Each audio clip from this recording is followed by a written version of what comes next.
নমস্কার বন্ধুরা, আমি আজকে আপনাদের রান্না করে দেখাবো ইলিশ ভাপা। আশা করি এই ইলিশ ভাপা রান্না দেখার পর আপনাদের ভালো লাগবে।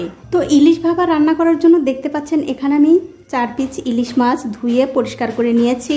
এখন এই মাছের মধ্যে দিয়ে দিচ্ছি স্বাদ অনুযায়ী নুন আর একটু হলুদের গুঁড়ো। এবারে নুন আর হলুদ দিয়ে এই মাছগুলো খুব ভালো করে মাখিয়ে নিতে হবে।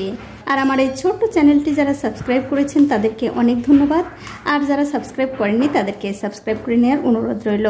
যে সকল বন্ধুরা আমার এই রেসিপিটা ফেসবুক থেকে দেখছেন তাদের কাছে আমার একটাই অনুরোধ, অবশ্যই আমার এই পেজটিকে ফলো করে দেবেন, তাহলে যখনই আমি নতুন কোনো ভিডিও নিয়ে আসবো সবার আগেই কিন্তু আপনি দেখতে পাবেন। দেখুন মাছগুলো কিন্তু আমি খুব ভালো করে মাখিয়ে নিলাম।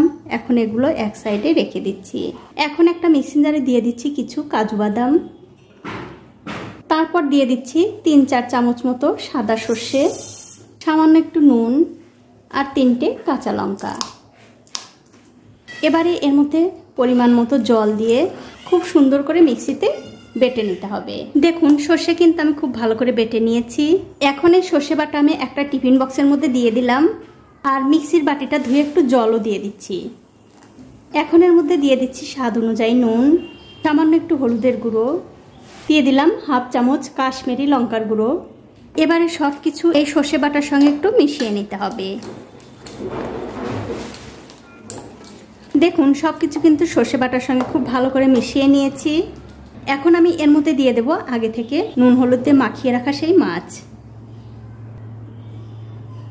তার সাথে দিয়ে দিচ্ছি 3টে চেরা কাঁচা লঙ্কা, আর সব শেষে দিয়ে দিচ্ছি একটু সর্ষের তেল। অবশ্যই কিন্তু বন্ধুরা সর্ষের তেলটা দেবেন, তাহলে এই ইলিশ ভাপাটা খেতে কিন্তু আরও বেশি ভালো হবে।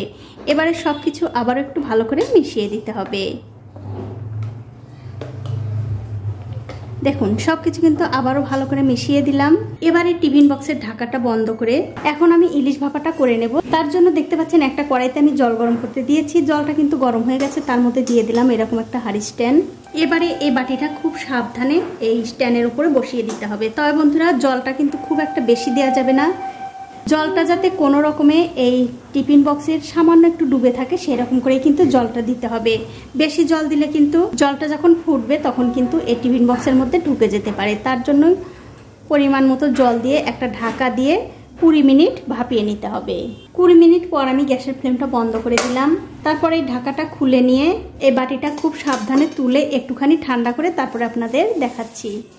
তো বন্ধুরা টিফিন বক্সটা কিন্তু আমি একটু ঠান্ডা করে নিয়েছি। এবারে আমি ঢাকনাটা খুলে নিচ্ছি, আর দেখুন কত সুন্দর ইলিশ ভাপা হয়ে গেছে। এবারে আমি একটা মাছ আপনাদের তুলেও দেখাচ্ছি কতটা সুন্দর হয়েছে। তবে বন্ধুরা খুব সাবধানে নাড়াচাড়া করবেন, তার কারণ এই মাছগুলো কিন্তু খুবই নরম থাকে। গরম গরম ভাতে খেতে কিন্তু অসাধারণ লাগে। দেখুন কত সুন্দর হয়েছে। আপনারা কিন্তু অবশ্যই একদিন হলেও বানিয়ে খেয়ে আমাকে কমেন্ট করে জানাতে ভুলবেন না আপনাদের কেমন লাগলো। তো বন্ধুরা আজ এই পর্যন্তই, দেখা হবে অন্য কোনো নতুন ভিডিও নিয়ে।